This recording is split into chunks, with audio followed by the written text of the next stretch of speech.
พักขจรเฮ็ดข้างให้ได้1 อาทิตย์คืบหน้าส่ำใดแล้วมาเบิ่งนำกันพี่น้อง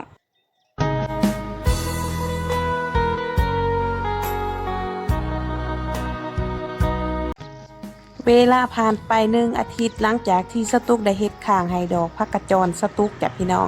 มื้อนี้สตุกก็สิมาอัปเดตให้พี่ให้น้องเบิ่งว่า1 อาทิตย์ผ่านไปพักขจรสตุกเป็นแนวใดแล้วจ้ะพี่น้องตามที่สังเกตเห็นว่าเพิ่นเริ่มเริ่มมานั่นเครือเพิ่นเริ่มเลือไปตามที่สตุกเฮ็ดไว้เด้อจ้ะพี่น้องมื้อนี้สตุกก็มาโฮดน้ำตามเคยจ้ะพี่น้องสตุกจะบ่ได้โฮดทุกวันจ้ะสตุกบ่าวันโฮดโชคดีได้จะพักขจรนี่เพิ่นมักแสงแดดเต็มที่มักแสงแดด 100% นะพี่น้องหายห่วงบ่ได้เป็นหยังเพิ่นงามขนาดพี่น้องถือว่าเพิ่นก็ไปตามทิศทางที่เสากระตุกกำหนดเนาะเฮ็ดข้างให้เพิ่นก็ไปตามถือว่าเลื่อยไปตามข้างที่สตุกเฮ็ดจ้ะพี่น้องนอกจากพักขจรสตุกกระปูกมีหัวขาน้ำเด้พี่น้องสตุกก็สิมาโฮดบ่ามือโฮดจ้ะพี่น้องเวลาที่สตุกออกมาโฮดพักขจรสตุกก็สิโฮดหัวขาหัวขิงเพราะว่าสตุกปลูกมีประมาณ 3-4 อย่างนี่แหละจ้ะเพราะว่าสตุกบ่ทันได้มีนะกระถางสตุกยังสอกหาบ่ได้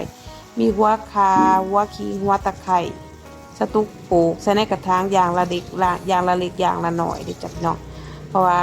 สตุกบ่ทันได้มีกระถางยังสอกหากระถางบ่ได้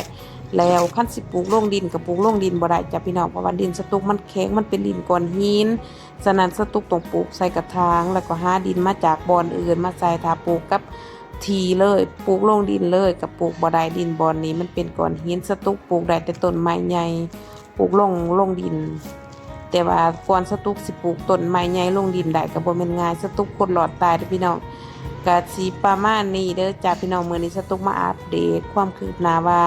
พักขจรของสตุกใหญ่ได้สำเร็จแล้วเพิ่นก็ไปตามทิศทางแล้วเพิ่นเลื่อยไปตามข้างที่สตุกเฮ็ดให้แล้วจ้ะพี่น้อง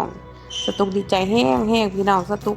ประสบผลสำเร็จในการปลูกพักขจรเด้อจ้ะพี่น้องอันนี้เพิ่นเกี่ยวเพิ่นเลื่อยไปตามลวดที่สตุกมัดสตุกกันนั่นเฮ็ดให้เพิ่นไปนะจ๊ะนี่งามพี่น้อง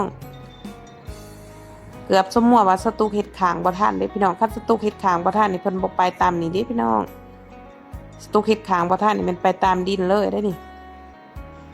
ตัวนี้ก็แตกยอดไม้ตัวนี้อยู่ในจำนวน5คุ้มที่สตุกปลูกตัวนี้เพิ่นบ่งามสมมูส่วนที่เหลือหมู่งามเบิดตัวนี้ก็เลื่อยแล้วจ้ะพี่น้องดิเลื่อยขึ้นมาใส่ลวดที่สตุกเฮ็ดแล้วจ้าใส่ข้างที่สตุกเฮ็ดอันเด้จ้ามุจว่าแนวได้พี่น้องงามบ่สตุกสิได้กินสิได้รับหมากรับผลอยู่บ่จ้ะพี่น้องบ่เคยปลูกแจ็คเทื่อเด้อจ้ะพี่น้องครั้งแรกในชีวิตของสตุกในการปลูกผักกระจรสตุกก็ตื่นเต้นเลยจ้ะตื่นเต้นทุกขั้นตอนทุกอาทิตย์สตุกจะตื่นเต้นโลดว่ามีการเปลี่ยนแปลงใดๆคือหลังจากที่สตุกเฮ็ดข้างหายกับผ่านไปได้1 อาทิตย์สตุกกับพาพี่น้องมาเบิ่งเด้จ้ะพี่น้องคืบหน้าไปหลายเติบคือเพิ่นจะเลื่อยไปตามข้างที่สตุกเฮ็ดแล้วจ้า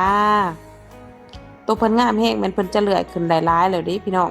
ส่วนตัวที่บ่ทันได้งามเพิ่นก็จะบ่ทันได้เลื่อยไปหลายตัวที่เพิ่นงามตัวนี้แม่นงามกว่าหมู่จ้ะพี่น้องคุ้มนี่งามกว่าหมู่คุ้มนี่ก็งามห้องมาแม่นคุ้มนี่งามจริงๆแล้วสตุกไปเฮ็ดยอดเพิ่นขาดเด้พี่น้องเฮ็ดบ่หันยอดกุดฮะสตุกเฮ็ดยอดขาดคันสตุกบ่เฮ็ดยอดขาดแฮงเพิ่นเลื่อยไปไกลกว่านั้นแต่ยอดขาดเพิ่นก็แตกยอดใหม่แล้วจ้ะพี่น้องเดี๋ยวเพิ่นแตกยอดใหม่แล้วงามดีพี่น้องใบก็ใหญ่เขียวทุ่มสตุกมาโฮดน้ำบ่ามือโฮดจ้ะพี่น้องเพิ่นบ่ได้ที่จริงแล้วเพิ่นต้องการน้ำก็บ่ได้ต้องการน้ำหลายเอาแถวว่าดอกเพิ่นต้องการแสงแดด 100% พี่น้องผักกระจรนี่ทนทา